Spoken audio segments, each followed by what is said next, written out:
December 1960. A coast is not the same as land. A coast is not the main. A coast means travel by horse along beaches from Saco south via Ipswich to crossing Antisquam. Gloucester by shallop, long boat across Ipswich Bay. As such, the Thatchers, minister, preparing to teach Marblehead fishermen, got wrecked going for the settlement at Ipswich, didn't make it around the north promontory of Cape Ann. A shore life. At the time, a frontier, woods and Indians, Penacooks from Saco south, Abnaki from Casco Bay north. How much shore so many fishermen scalped, and schooners taken, from Cape La Havre, and particularly Cape Sable, westward, Fox Island, Masker Casco, the Lockleys south of Freeport, Arthur Mackworth, then the Gloucester founders founding again, Portland, driven out twice, and back home, because Cape Ann, no Indians after the plague, safe, as wasn't for Champlain when 200 here, 1606, under Quahemnick, brother of Chief Wilhelmchin of Saco, able Algonquin leaders. The same weave of interlocking pieces, Le Havre to Dogtown and properties sold and cross-marriaging. Nathaniel Wharf, whose mother was a Mackworth, bought of Jocelyn, whose mother was a Kamak, next door on Washington, an entrance of Gee, where Stanwood was cut through to make back road, 1717. Had his neighbor William Tucker, whose grandfather was the disposer with George Cleve of all of Portland land, direct from gorges. Or Captain Andrew Robinson, whose sister Anne, with husband Davis of Casco Isaac, opened Dogtown on Gee, is buried at South Thomaston because he fought Indians so successfully. Massachusetts put him up against Father Lauverjat, and French Atlantic power gave way and went with Cardinal Richelieu out of future North American affair. One interlocking line was coast, what eastward meant eastward from Cape Ann. Force down, try out, go down there, to Cape Sable for fish, to Casco, Falmouth, to make a new town. Ingersoll's, Ryder, Wakely's, Coe's, Riverdale Dogtown, proprietors of New Gloucester. These few, 1699, 40 fishermen, say the Frenchman traveler, like English on plains, 19th century, making drawings, carrying elephant guns, making safari with mountain men. And the worst still to come, war with French and Indians along said coast, until Norwich Walk, 1724, wiped out, and Father Rails dead among his notes. In said period, said schooner invented, and fishing starts anew 100 years after stage fort. What John Winter had made do at Richmond's Island, Gloucester began to make happen as coast fishing. Banks were first born as coast, fishing to eastward. With danger, Indians, imagine fishing and Indians. William Pulsifer, John Pulsifer, who first opened lands where Jones Cook turns closet to diorite, edge of meeting with granite, escaped home, and whenever heard by accident someone say Indian would bound off into the woods and hide for days in shock, because had watched 5 of rest of crew of vessels scalped on fishing voyage to the eastward.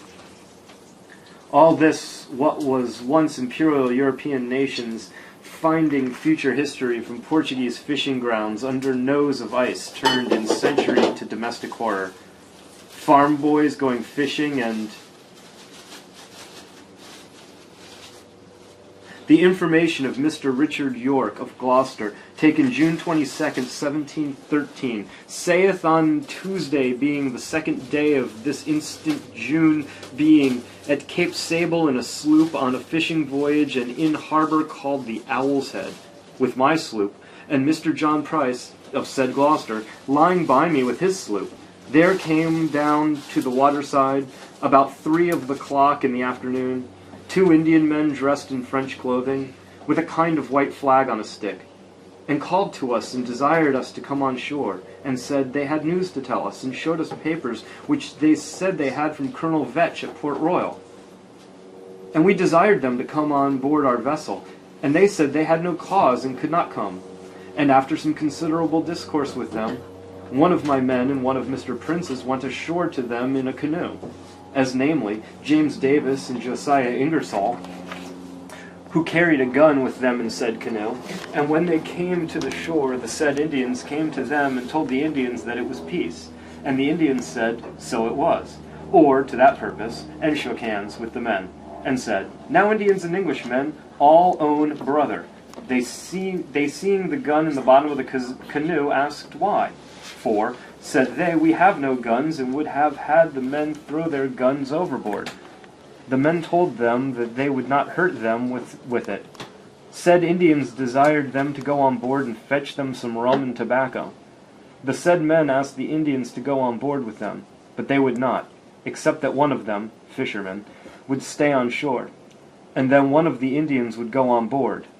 But neither of these two men were willing to stay, so they came on board and told us that the Indians desired to have some rum and tobacco. Then other of our men went into the canoe to go on shore, namely Paul Dolliver and John Sadler. And I gave them a small pound of tobacco to carry and give them, and had them carry a bottle of rum with them, which they did. And when they came to the shore, one of the English, as namely John Sadler, went out of the canoe, and an Indian came with the other man on board. And as they came, the Indians kept singing until he got on board, and when he got on board, and he said, now all good friends, and asked who was the skipper.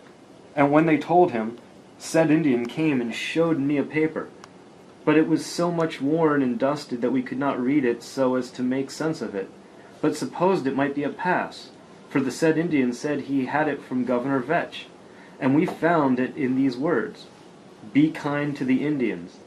And after some Indians had been on board a little while, the Englishman that was left on shore called on board and bade us bring the canoe on shore, and said the other Indian who would come on board. Then two of our men, as namely John Dolliver and James Davis, went into the canoe to go on shore. And when they came off the shore, they saw the two Indians with the Englishmen, and they asked them if they could go on board. And they said no, but bade them go and fetch the Indian on shore that it was on board. And they came on board again, and they told us that the Indians would not come on board, but would have the Indian that was on board to come on shore. Then James Davis and one Josiah Lane went to set and said, Indian on shore, and to the bring off the Englishmen. And as soon as they came to the shore, the Indian went out of the canoe, and, as said Josiah Lane tells me, they went to set the canoe off, but the Indians laid hold of the painter to stop them. And the other two Indians came and laid hold of the painter also, and they hauled the canoe up on shore. With that, two of the Englishmen, as namely James Davis and Josiah Lane, skipped out of the canoe and into the water to swim on board. But one of the Indians came into the water and caught said James Davis immediately and brought him on shore. And the other two Indians went with the canoe after Josiah Lane. And when they came up with him, one of the Indians took his hatchet and seemed as if he was going to strike him, but did not, but took hold of him and hauled him on shore.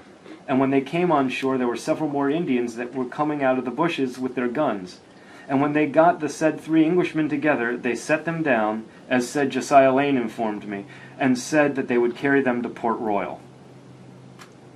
James Davis captured 3 Josiah Ingersoll, probably Samuel II's son, who married Mary Stevens December 30th, 1712. Paul Dolliver married Mary Wallace February 11th, 1713. Freshwater Cove, died circa 1749. See page 87 before, came from Cornwall direct about 1710. John Sadler captured and Josiah Lane captured 3rd month 1713. And Dolliver, 4 of those men, Ingersoll, Lane, and Sadler, just married. The 5th, James Davis, probably the James IV of Squam, son of Lieutenant James III, 1690 to 1776, who married Mary Harridan in 1719.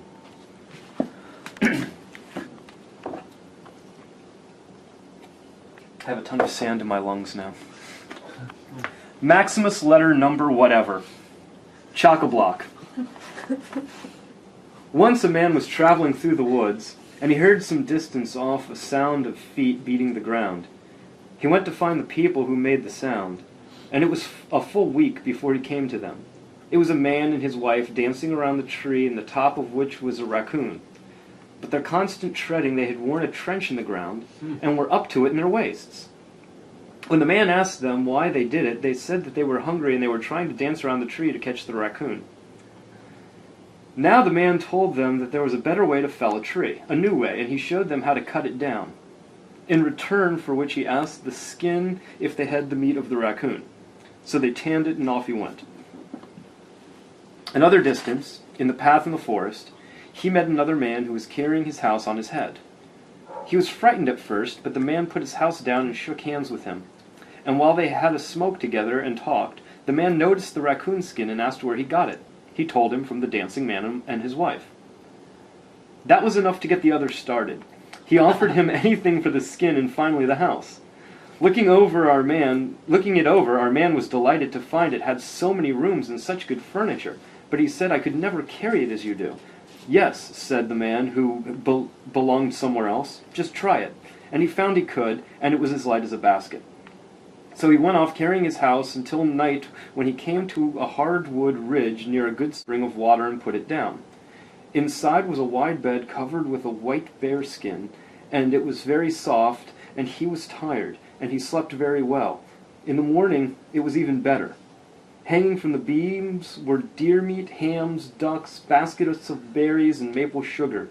And he reached out for them, and the rug itself melted, and it was white snow.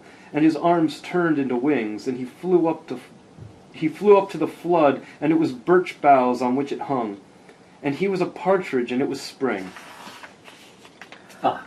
I forced the calm gray waters. I wanted her to come to the surface. I had fought for her, long enough, below.